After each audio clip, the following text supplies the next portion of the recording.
Pemirsa, keinginan meniru video viral di media sosial, salam dari Binjai sampai ke sanubari bocah-bocah di Lamongan, Jawa Timur. Akibatnya sejumlah pohon pisang di kebun petani mengalami kerusakan.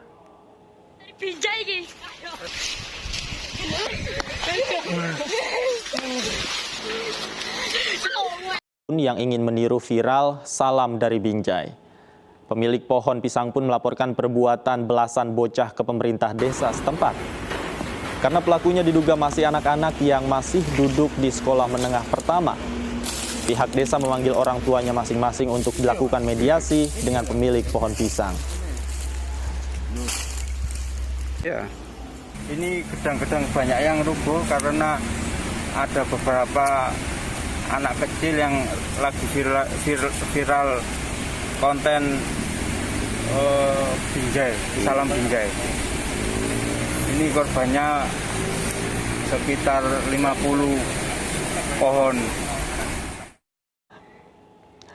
Pemirsa, mengapa orang begitu mudah memviralkan sesuatu bahkan terkadang di luar kebiasaan dan nalar sampai ada yang memanipulasi? Sudah ada bersama kami psikolog Sani Budiantini melalui sambungan telepon. Selamat sore Mbak Sani. Selamat sore. Mbak Sani, jika kita lihat banyak sekali zaman sekarang ini yang ingin viral di media sosial, sebenarnya apa yang menyebabkan kecenderungan tersebut terjadi? Iya, kalau kita kaitkan dengan saat ini kan sebenarnya zaman informasi ya, dengan canggihnya alat untuk memviralkan sesuatu ya, menyebarkan informasi, membuat seseorang akhirnya berkompetisi untuk menyebarkan apa yang dia miliki untuk diketahui oleh masyarakat luas. Sebenarnya hal ini bisa saja menjadi positif karena ada hal-hal yang akhirnya bisa membantu aparat apabila itu memang misalnya melanggar gitu ya untuk bisa segera diatasi. Namun demikian tidak semua orang memviralkan sesuatu itu secara smart atau secara bijak. Bahkan bisa saja mereka melakukan sesuatu yang membahayakan dirinya atau bahkan memanipulasi sehingga hanya bertujuan untuk kepentingan pribadi dibandingkan untuk informasi yang bermanfaat buat masyarakat. Nah, kebutuhan untuk memviralkan itu sebenarnya juga berkaitan dengan kebutuhan untuk diakui oleh masyarakat luas. Karena bisa saja ini menjadi pengakuan pribadi yang membuat seseorang itu puas ya, dan melakukan hal itu terus-menerus dan ditiru oleh yang lain karena kebutuhan tadi biasanya memang dibutuhkan ya untuk diakui di kalangan lingkungan atau masyarakat. Baik, Mbak Sani, mungkin tadi juga Anda katakan ingin eksistensi begitu ya. Namun faktor apa lagi selain itu yang bisa membuat atau memudahkan anak-anak yang masih di bawah umur ini melakukan hal-hal yang kadang di luar kebiasaan? Nah, kalau anak-anak memang ada yang namanya kita sebut dengan imitating behavior. Jadi perilaku meniru. Jadi ketika dia melihat itu lucu atau itu unik ya, bahkan mungkin tidak lagi berpikir apakah dampaknya positif atau negatif, mereka meniru dan mereka merasa itu fun ya, atau membuat dirinya mungkin menjadi terkenal di kalangan teman-temannya atau menjadi lucu atau menjadi top sesaat begitu ya. Namun demikian karena ini anak-anak bisa saja problem solving skill-nya belum terbangun.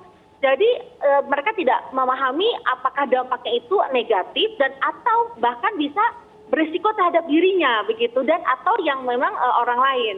Nah, inilah yang terpenting juga orang tua harus mendampingi anak untuk membimbing bagaimana sebenarnya cara-cara untuk memviralkan dengan cara yang baik, yang benar dan informatif dan tidak memanipulasi atau membahayakan diri dan merugikan orang lain.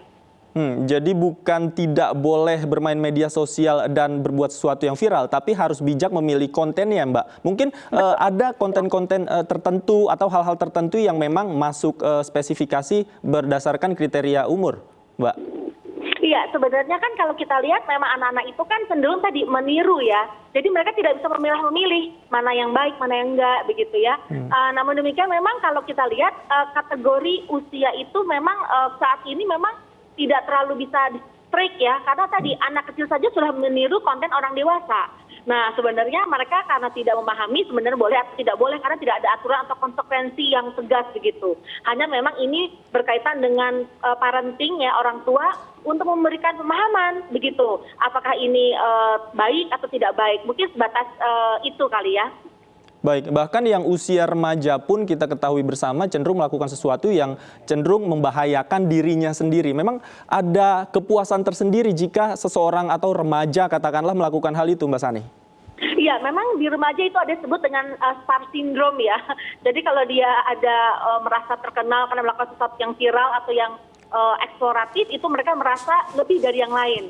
Dan itu tadi selain eksistensi, mereka merasa ada pengakuan dan merasa memiliki sesuatu yang melebihi yang orang lain punya begitu. Bahkan tadi bisa jadi membahayakan kan, karena tidak semua orang mau melakukan hal yang berbahaya. Jadi ketika mereka bisa mendapatkan konten itu, mereka merasa puas dan mereka merasa ada merasa diri star, seseorang yang memang terkenal begitu. Baik, adakah pesan untuk utamanya remaja dan juga anak-anak untuk menyikapi konten-konten yang memang bisa dijadikan atau mudah ditiru oleh mereka? Iya, kalau saya sebenarnya begini, bahwa kalau kita meniru sesuatu atau mengviralkan sesuatu, marilah kita pakai hati nurani. Apakah ini baik? Apakah ini memang informatif yang positif? Ataukah ini yang justru bisa membahayakan diri dan orang lain? Jadi kita harus pakai naluri, hati nurani, dan tentunya pikiran. Supaya yang ditiru itu adalah yang baik, dan yang diviralkan itu juga adalah yang baik. Baik, terakhir Mbak Sani, mungkin yang bisa dilakukan oleh orang tua pengawasan terhadap anak-anak mereka khususnya bagi para remaja? Iya, orang tua yang terutama adalah harus tahu apa yang anak lakukan. Dan di sini kadang-kadang tidak mudah karena orang tua tidak punya akses untuk melihat media sosial anak-anak mereka. Nah, oleh karena itu jadikanlah orang tua menjadi teman mereka untuk bisa mengakses media sosial, dan orang tua juga sekaligus bisa mengetahui apa yang anak-anak mereka lakukan. Apabila itu tidak berbahaya atau tidak bermanfaat, maka orang tua di sini harus berperan. Tidak perlu dimarahi, tapi perlulah untuk diajak berdialog secara positif agar anak tahu kenapa, apa yang boleh dan apa yang tidak.